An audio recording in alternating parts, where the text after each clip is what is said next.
দেবাশিস বাবু, আপনিও হয়তো দেখতে পাচ্ছেন ছবিটা যে এইটাই হচ্ছে লন্ডন। অর্থাৎ আমাদের রাজ্যের মুখ্যমন্ত্রী সত্যি হাসি পাচ্ছে এই কারণের জন্য, কারণ এইরকমভাবে লন্ডনের কোনো রাস্তা রয়েছে বলে তো মনে পড়ছে না অ্যাটলিস্ট আমার, যে যেখানে এইরকমভাবে খানাখন্দ হয়ে রয়েছে, যেখানে জল জমে রয়েছে।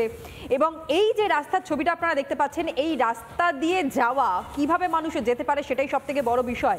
একেবারে গাড়ি যদি যায়, গাড়ি এপার ওপার হয়ে যাওয়ার মতন অবস্থা, যে কোনো সময় যে কোনো মুভমেন্টে একটা দুর্ঘটনা ঘটে যাবে, এটা খুব স্বাভাবিক এই রাস্তার ছবিটা দেখে অন্ততপক্ষে মনে হচ্ছে। আর এই রকম রাস্তা যদি থেকে থাকে তাহলে এই যে যতই প্রকল্প আনা হোক না কেন রাজ্য সরকারের পক্ষ থেকে, সেফ ড্রাইভ হোক, সেভ লাইফ হোক, বিভিন্ন জায়গায় যে প্রকল্পগুলো আনা হচ্ছে, যে পরিকল্পনা করা হচ্ছে, হয়তো বিভিন্ন জায়গায় টেন্ট টাইপের করে করে প্রচার করা হচ্ছে, কিন্তু তারপরেও এইরকম দুর্ঘটনা এড়ানো কি সম্ভব দেবাশিস বাবু? এই যে লন্ডন দিয়ে শুরু করলেন, আসলে ক্যালকাটা ইউনিভার্সিটি বা যে ইউনিভার্সিটিগুলোর আমার নাম জানি, সেখানে বোধহয় লন্ডনের একটা অন্যরকম জিওগ্রাফিক্যাল ব্যাপার স্যাপার আছে। তো জর্জিয়া ইউনিভার্সিটিতে বোধহয় লন্ডন ভেনিস একাকার হয়ে গেছে। তো এখানে আমি আগেও বলেছি, তো এটা ভেনিসও নয়, এখন তো দেখা যাচ্ছে যে সিনিক বিউটি বজায় রাখার জন্য বিভিন্ন জায়গায় টিলা, মানে ধরুন, বা ছোট ছোট জলাধার, এই সমস্ত রয়েছে রাস্তার মধ্যে। আমি কতগুলো কথা বলি, যে যিনি তৃণমূলের মুখপত্র বলছিলেন এর আগে জিরো টলারেন্স, মানে ওনাদের জিরোটা বোধহয় আর্যভট্ট যে কারণে শূন্য আবিষ্কার করেছিলেন, উনিও একটু অবাক হবে, মানে জিরো ব্যাপারটা কি, মানে ওনার তো মানে জিরো সংখ্যাটা যে এতটা ওনাদের কাছে মানে মানে ভারী হয়ে যাচ্ছে, এটা ওনারা বুঝতে পারছেন না। আমি আপনাকে কতগুলো তথ্য দিই। সেটা হচ্ছে যে এই যে প্রথম হচ্ছে যে আবগারি দপ্তর, এটা আজকে পশ্চিমবঙ্গে অনেক টাকা কামায়। আজকে দেখুন, আমি 2014-15-তে আবগারি দপ্তরের আয় ছিল 3,500 কোটি টাকা। আজকে 23-24 অর্থবর্ষে মানে আয়টা গিয়ে দাঁড়িয়েছে 23,000 কোটি টাকা, মানে 20,000 কোটি টাকা একটা ইনক্রিমেন্ট হয়েছে। মানে সরকারের মানে খুব ভালো আয় হয় আবগারি দপ্তর থেকে, এবং সরকার একটা ইনসেন্টিভাইজ করে ফেলেছে। অতএব কোন ছেলে কোন শিশুর মৃত্যু হলো, কোন মায়ের কোল খালি হলো, কারা কীভাবে গাড়ি চালাচ্ছে, এই যে সেফ ড্রাইভ সেফ লাইফ এসব করে তো লাভ নেই। মানে আমি একটা প্রশ্ন করছি, উনি যখন উত্তর দেবেন নিশ্চয়ই দেবেন, যে এই যে পেলোডার, এই পেলোডারের চাবিটা কোথায় থাকে, এবং এই চাবিটা যখন দেওয়া হয় ড্রাইভারকে, সেই ড্রাইভার সুস্থ অবস্থায় আছে না অসুস্থ অবস্থায় আছে, এটা দেখার দায়িত্ব কি ওই যে কাউন্সিলর বা যে পৌরসভা বা পঞ্চায়েতের যেখান থেকে দেওয়া হয়, সেই তার কি দায়িত্ব নেই? এইটা প্রথম বুঝতে হবে। এবং তারপর এটা বুঝতে হবে যে বাচ্চা ছেলেটিকে তো পিষে মেরে ফেলা হলো, এবং মেরে ফেলার পর যখন জনতাকে শান্ত করতে হবে, সেই জায়গায় তারা জনতাকে মারতে উদ্যত হলো কেন? মানে তৃণমূল কি এখন, সরকার এবং দল দুটো যে আলাদা, এবং সরকারকে কি মানে দলকে কি মানে আপনার আইন হাতে তুলে নিতে হবে, এর অধিকার কে দিয়েছে এনাদের? আরও একটা ছোট্ট কথা বলি, সেটা হচ্ছে আমাদের এই পুরো এতে যদি দেখেন কলকাতা বা কলকাতা পার্শ্ববর্তী এলাকা জুড়ে 1800 কিলোমিটার হচ্ছে টোটাল রাস্তা।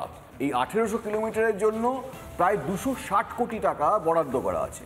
মানে আপনি যদি অঙ্কের বিচারে আসেন, তাহলে মানে 14 লাখ টাকা সারা বছরে 1 কিলোমিটার রাস্তা সারাতে লাগে।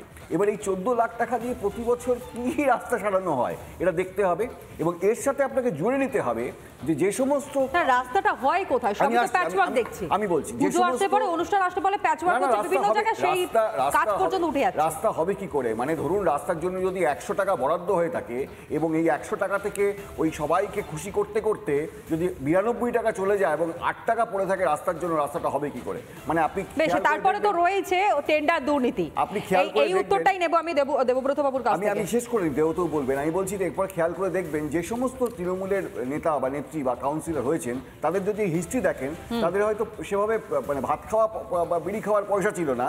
আজকে তাদের কিন্তু যেরকম ভাবে টেন্ডার বেরোচ্ছে, যেরকম ভাবে এইভাবে বরাদ বাড়ছে, মানে এখানেই তো পরিষ্কার, যত টেন্ডার আসছে তত পয়সা। দেবব্রত কিছু নেই, উনি জিরো টলারেন্স বলছেন, ওনাকে বলতে হবে এগুলোর কারণটা। ঠিক, আমি উত্তরটা নিই দেবব্রত বাবু। দেবাশিস বাবুকে তো মানুষরা সিরিয়াসলি নেয় না, আর মানুষরা যদি সিরিয়াসলি নিয়ে তো ওনাদের খাতা খুলতে পারতেন। 2019 থেকেই আমরা দেখতে পাচ্ছি। এটা আপনাদের অহংকার, এটা আপনাদের অহংকার। মানুষ দেখুন, মানুষের রায়কে তো আমরা মাথা পেতে নিতে হয়, ম্যান্ডেট আমাদের মেনে নিতে হয়। না, খাতা খুলছে কে, পেছনে পড়ে রয়েছে, আপনাদেরকে আনা হয়েছে কেন? সাধারণ মানুষের জন্যই তো আনা হয়েছে, তাহলে আপনারা সেই জায়গাটা থেকে কেন এরকম ভাবে ঘুরে যাচ্ছেন? গণতন্ত্রে আমাদের ম্যান্ডেটটা দরকার। মানুষ রায় দিয়েছে, নিশ্চয়ই মাথা পেতে নেবো, যেদিন দেবে না মাথা নিচু করে চলে যাব, কিন্তু ঔদ্ধত্য কখনো দেখাবো না। দেবাশিস বাবুরা যে ঔদ্ধত্য দেখায়, আমরা তীব্র প্রতিবাদ করছি। যেটা বলছি, ওই যে শূন্য বলছিল না, মানুষ তো ধরিয়ে দিয়েছে, ফুটো বাটি নিয়ে রাস্তার মোড়ে দাঁড় করিয়ে দিয়েছে। একটু মুখ বন্ধ করুন, সরকার কাজ করছে, দেখুন, দেখতে থাকুন। গঠনমূলক না সমাধান না দেবব্রত বাবু, আমার এখানে একটু অবজেকশন আছে। যে কোনো ঘটনা যখন ঘটছে, ধরে রাস্তাটা সারানো হয়নি, ওখানকার জনগণ বলছে এখানে ভোট বলে কিছু হয় না, আমরা ভোট দিতে যাওয়ার আগে ভোট পড়েছে, এটা আমাদের বক্তব্য নয়। এখানে টেলিভিশন দেখা যাচ্ছে। বেশ, আমি জয়ের কাছ থেকে উত্তর নিই। এখনো পর্যন্ত রূপা গাঙ্গুলি তিনি কিন্তু সেই রকম ভাবে বসে রয়েছেন, বিজেপি কর্মীকে তুলে নিয়ে যাওয়া হয়েছে, কি কারণে তোলা হয়েছে এখনো পর্যন্ত তার কোনো সদুত্তর আসছে না। দেখুন, সর্বপ্রথম এই বাগদ্রোণীর ঘটনায় একটা জিনিস পরিষ্কার হচ্ছে যে বিভিন্ন দপ্তর, পশ্চিমবঙ্গের রাজ্যের যে বিভিন্ন দপ্তরে যেরকম দুর্নীতি আছে, ঠিক টেন্ডার দুর্নীতি থেকে শুরু করে এই রাস্তার মধ্যে একটা দুর্নীতি থাকছে। এই কারণে ফার্স্ট বাজেট অ্যালোকেশন যখন হচ্ছে, এই রাস্তার জন্য যে বাজেট অ্যালোকেশন সেটা পর্যাপ্ত নয়, এবং যেটুকু হচ্ছে সেইটা আদৌ কোন কন্ট্রাক্টরকে দেওয়া হচ্ছে সেটা কিন্তু আমাদের একবার দেখে নিতে হবে। কারণ যে ব্যক্তিকে এই রাস্তাটা বানাতে দেওয়া হয়েছিল তাকে আজকে কেন ডাকা হচ্ছে না, সে কেন ইনভেস্টিগেশনের স্ক্যানারে আসবে না যে ভাই তোমার এই রাস্তাটা বানাতে এত টাকা দেওয়া হয়েছিল, এবং তার একটা তো ভ্যালিড পিরিয়ড থাকে যে এই অবধি তোমাকে রাস্তাটা মেনটেনেন্স করতে হবে। সেই রাস্তার অবস্থা বা রাস্তার ছবিটা আপনারা যে দেখাচ্ছেন সেটা দেখলেই বুঝতে পারছেন যে ক টাকা এর মধ্যে ইনভেস্ট করা হয়েছে বা কন্ট্রাক্টর কি কাজ করেছে। দ্বিতীয়, যে পেলোডারের কথা হচ্ছে সেই পেলোডার চালানোর জন্য এক্সপার্টাইজ দরকার। আপনি সেই পেলোডার চালাতে পারবো না।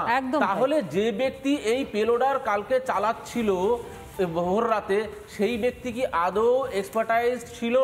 তার কোনো এক্সপার্টাইজ ছিল না। যেখানে ওখানকার প্রত্যক্ষদর্শীরা বলছে, স্থানীয় বাসিন্দারা বলছে সেই ব্যক্তি মদ্যপ অবস্থায় ছিল এবং রীতিমতো সে ট্রাই করছিল, ওখানে টেস্টিং করছিল বা ট্রেনিং করছিল কিভাবে সেই পেলোডারটা চলে। এটা কি কোনোদিন মেনে নেওয়া যায়, যেখানে এরকম একটা কাজ করতে গিয়ে একটা মানুষের প্রাণ চলে গেল, একটা শিশুর প্রাণ চলে গেল? আপনি একবার ভেবে দেখুন, মহালয়ার দিন সেই পরিবারটার জন্য প্রত্যেকটি মহালয়া বা প্রত্যেকটি বছরে যখন এই মহালয়াটা আসবে, তাদের মনে কিন্তু পুজো আসবে না, তাদের মনে একটাই আসবে যে তাদের সন্তানটাকে তারা হারিয়েছিলেন। এর পিছনে আরেকটা বিষয় আমার অদ্ভুত লাগছে, সেটা হচ্ছে কাউন্সিলর নাকি 15 বছরের কাউন্সিলর, সে এতদিন কি করছিল? কিন্তু এত বড় ঘটনা ঘটার পরে কাউন্সিলর সরজমিনে সেখানে দেখতেও যায়নি যে কি ঘটনাটা হয়েছে। দ্বিতীয়, এমএলএ কোথায়? এমএলএ কার? এমপি কোথায়? এমপি কার? আলটিমেটলি আমরা কয়েকদিন আগে দেখেছিলাম যে উত্তরবঙ্গ থেকে মুখ্যমন্ত্রী রীতিমতো তার প্রোগ্রাম ক্যান্সেল করে হেলিকপ্টারে করে কলকাতায় এসেছিলেন একজন ব্যবসায়ী মৃত্যুর ঘটনায়, মনে পড়ছে? কিন্তু আজকে এরকম ঘটনাগুলোয় আমরা দেখছি একদিকে তার মা কাঁদছে, পরিবার কাঁদছে, কিন্তু মুখ্যমন্ত্রী বিভিন্ন জায়গায় আজকে পুজো উদ্বোধন করে বেড়াচ্ছেন। এই ছবিটা কোথাও যেন একটা গিয়ে সাধারণ মানুষের তিনি তো যুক্তি দিয়েছেন কি কারণের জন্য উৎসবে ফিরতে হবে।